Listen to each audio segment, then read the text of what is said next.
Re-If Starting Life in a Different World. Translated by Ram and Water. Performed by Nostalgia. Chapter 1. 2 Months. Kararagi city-state is a large western country that is one of the 4 large kingdoms. It's a country comparable to the large countries, the Holy Kingdom of Gatstiko in the north, the Volcanica Empire in the south, and the Lugnica Kingdom in the east. But it became what it is now in a very peculiar way in comparison to the other countries.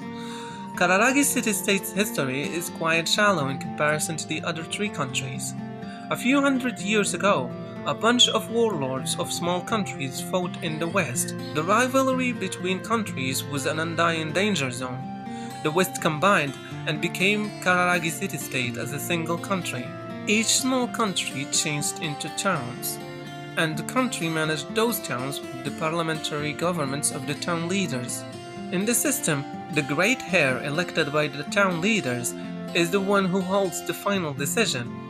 Kararagi, which contains such circumstances, has completely different values in comparison to the other countries. It not only developed distinct politics, but distinct national characteristics and culture too. Wafu culture and Wasu were some examples, but the most characteristic thing of all was, "I'm sorry, Rem, it went awful. I tried my best, but it was just awful." The thick Kararagi accent. It was a dialect that was particularly easy to understand in Kararagi city-state, and it was part of the unique culture that spread it. The one who demonstrated it was a person apologizing with his forehead on the floor. It was a young man with black hair and sharp skunkle eyes. He was in a Wasu dyed deep blue, sitting upright in a room of tatami mats made of knitted grass, making a pathetic look.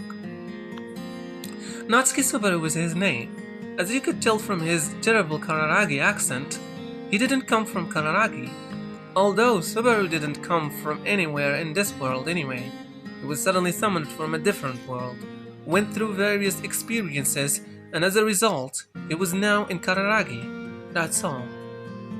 And so, Subaru was apologizing to the girl facing him sitting straight, as she smiled at Subaru's apology. "Please stop speaking like that. It doesn't suit you at all, Subaru-kun." "It don't? It's horrible to say the least." "That's too harsh." Well, I'm sorry. Okay, I'll stop now." She says that to Subaru with a smile, and he dejectedly stops with the poor accent. However, while showing the dissatisfaction he had inside by pouting, he rubbed 2 fingers together. "Well, I know I'm not good, but you know what they say. When in Rome, do as the Romans do. I'm doing my best to fit in with everyone else as soon as possible." "It's great that you're doing your best, and I could learn a lot of things from you. However, how should I put this? Subaru-kun's accent sounds like something you'd hear from someone who isn't from Kararagi and is making fun of the accent. It's kind of irritating." "So that's why Kansai people get pissed off by Tokyo's fake Kansai accents?" "Tokyo? Kansai accents?" The ruthless comment sinks Subaru instantly. A question mark showed when Subaru lamented as the girl shook her blue hair and tilted her head. Her hair that came to her shoulder and her pure eyes were both light blue. Looks that gave off a lovely and kind impression. It was a beautiful, pretty girl wearing a light blue kimono gracefully. The girl's name was Rem, or officially, Natsuki Rem. Although she had the same last name as Subaru, she obviously wasn't his sister or his relative. They were family in another way. "But yeah. It's not like my speaking has anything to do with work going wrong, okay? Work went wrong just because I am incompetent." "Work went wrong? Like how?" You see, well..." Subaru tried to beat around the bush, but Ram questioned him directly. Subaru thought hard about how he should respond to the fastball thrown at him, and he mumbled. Seeing Subaru worry like that, Rem smiles softly as she said, Tell me all about what happened. Don't worry. No matter how awful Subaru-kun was, even if you messed up big time at a work that doesn't fit you, I won't get mad. I messed up big time at a job that didn't fit me and I was god-awful! Subaru gets crushed by Rem's kind lead-in, and he spreaded his legs on the tatami mat. Like that, he falls over sideways and timidly starts to poke the tatami mat with his finger. I was too naive. I was beyond naive. From what I thought the basics of manual labor and day labor were, I was under the impression that anyone could do work that was in high demand. So you were under that impression? And what else? Besides, I was reckless for trying manual labor with a crappy fish fry body like mine in Kararagi where dummy humans are hired. Actually, I tried to cover up the quality of my work with the number of rounds. However, I had to carry 3 times as much with 1 round, and I didn't have enough stamina. While Subaru's voice cracked, he did his best to give an explanation as he looked back on what happened this morning.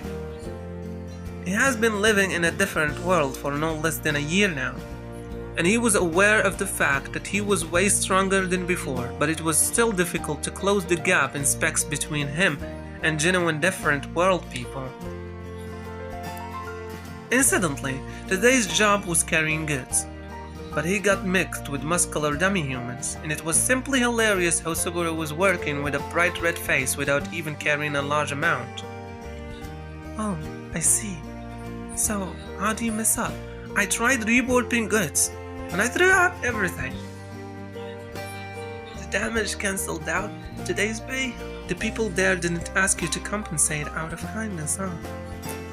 Salt was inside the bag, and some was put back inside, but most of it mixed with the sand on the ground, making it impossible to get it back.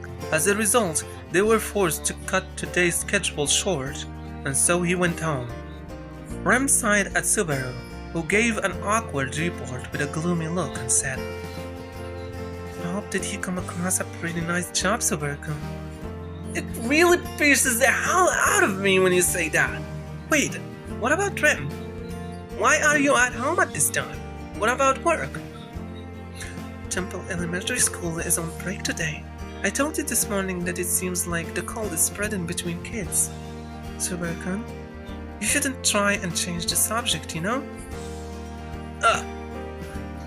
Subaru admitted defeat and groaned pathetically at Rem, who glared at him with scornful eyes. As you could tell from the daily labor failure story, Subaru didn't have a job. To put it accurately, he had the will to work, but he didn't have a job. And unlike Subaru, who was job hunting, Rem got a job promptly. It was a job where she taught at a kind of school children's institution, which was called Temple Elementary School. Rem was very wanted for general education in this world, as someone who had mastered all sorts of skills like arithmetic and etiquette. And she never stopped working this year. You might as well say that Rem was contributing 10 times more than him in regards to getting by, although they were in honest poverty. There truly was a wide difference between her and Subaru. Subaru's self-awareness of that and his impatience were what made him blame himself more and reflect more.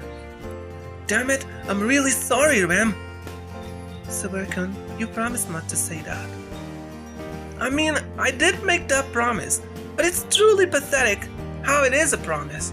Subaru brings his body up from the floor, sits cross-legged, and bites his lip. He was proud of Rem being needed by people around her and being useful. However, recognizing it and being spoiled by it was a different story, not to mention the one who wanted this. The one who wanted to live supporting each other was Subaru, after all. By no means was it to let Rem do all the supporting and get spoiled as much as he wanted. It's okay, don't worry, they'll all realize how amazing Subaru-kun is eventually. You just haven't found a job that goes well with your great talents yet. So keep trying, because I'll work for money. That's exactly how someone becomes a typical gigolo. Subaru-kun? Subaru bestirred himself and stood up before he melted into huge spoiling aura. Subaru leaves behind Rem, who was surprised by his energy, and he ran towards the room's entrance. And then, "Just you wait, Rem! I swear I'll find a job! I'll support you!" "Okay, please come back before dinner." "Damn it! I will support you! You hear me?" Rem waves Subaru goodbye, and he rushes out of the room, out of the tenement house while being on the verge of tears. He puts on his Zoris and runs off to the streets of Kararagi. Job hunting, even in a different world, it was extremely difficult for people who were unqualified and had a blank period. Like my video and subscribe to my channel, and maybe you can share it too with your friends. See you soon in another video.